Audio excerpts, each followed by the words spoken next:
మా ఆయన ఎప్పుడు తెచ్చాడో తెలియదు కానీ ఫ్రిడ్జ్లో చూసేసరికి బోడ కాకరకాయలు ఉన్నాయి. ఇవి ఇప్పుడు నేను వండబోతున్నా బోడ కాకరకాయ పులుసు.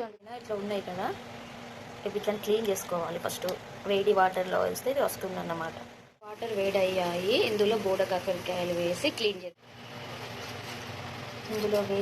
చేస్తే అదే ఇవి ఉన్నాయి కదా ముళ్ళలాగా, అవి తొందరగా ఊడిపోతాయి అన్నమాట.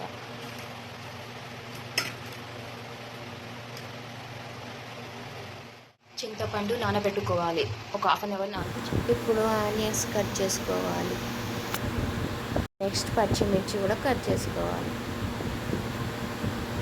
వేడి నీటిలోకి వెళ్ళి తీసి ఇలా అంటుంటే పొట్టు మొత్తం పోతుంది. ఇట్లా క్లీన్ చేసుకొని కట్ చేసుకోవాలి. సరిపోయేంత ఆయిల్ వేయాలి. మీకు కర్రీకి ఎంత సరిపోతుంది అక్కడ ఆయిల్ పెట్టుకోవాలి. ఫ్రై అయినాయి కదా ఆనియన్స్ వేస్తాం.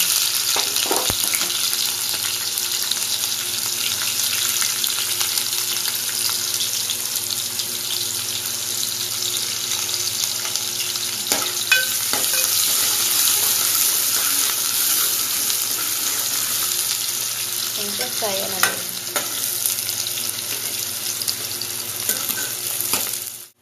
కాస్త అల్లం వెల్లుల్లి పేస్ట్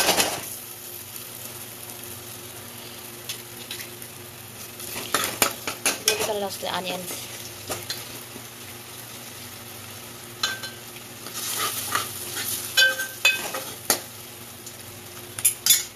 మూత తీసేసి కాస్తంత పసుపు వేయాలి. పసుపు వేసుకోవాలి. ఆనియన్స్ ఫ్రై అయినాయి కదా, ఇప్పుడు బోడ కాకరకాయలు చేసుకొని పెట్టుకున్న బోడ కాకరకాయలు. ఇవి చిన్నప్పుడు మా డాడీ తాళ్ళలో తెచ్చేవాడు. ఇప్పుడు పావు కిలోకి 100 రూపీస్ అట. అప్పుడైతే మా డాడీ అయితే చెట్టుకి ఫ్రెష్గా తీసుకొచ్చేవాడు.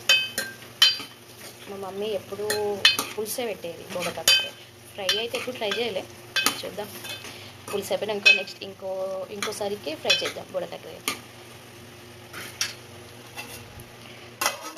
ఫ్రై అవుతున్నాయి, ఆయిల్లో ఫ్రై అవుతున్నాయి.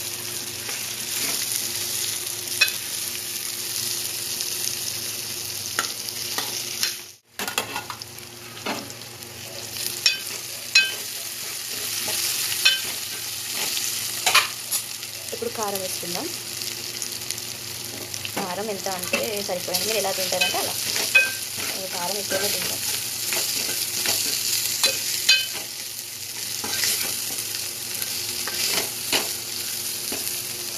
కొంచెం కారం వేసాం కదా, కొంచెం ఫ్రై అవ్వనిద్దాం. సిమ్లో పెట్టుకొని ఫ్రై అవ్వనిద్దాం.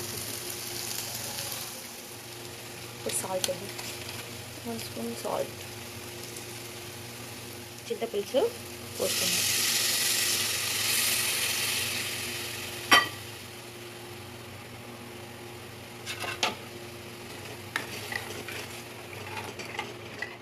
కాస్త వాటర్ అంత ఫుల్గా ఉండకుండా ఆయిల్ పైకి వచ్చే వరకు మనం మసులుతుంది అన్నమాట. ఫైనల్లీ మనం మసాలా వేసుకున్నాం.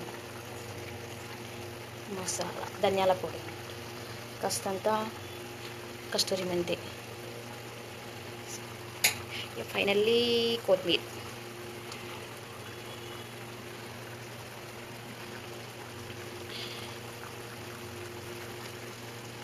ఒక 5 మినిట్స్ ఇలా మరగనిద్దాం.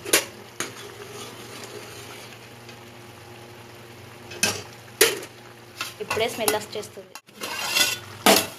రెడీ అయిపోయింది బోడ కాకరకాయ పులుసు. నా పాప లేచింది, ఎంబడుకుండా నాకు చెప్తాను, అన్నీ చూస్తుంది. అను హలో అను, హాయ్ చెప్పరా బంగారం, హాయ్. ఎందుకు ఏడుస్తున్నావు? బోడ కాకరకాయ పులుసు రెడీ అయిపోయింది. మీరు కూడా తప్పకుండా ట్రై చేయండి. Thank you for watching. Please subscribe.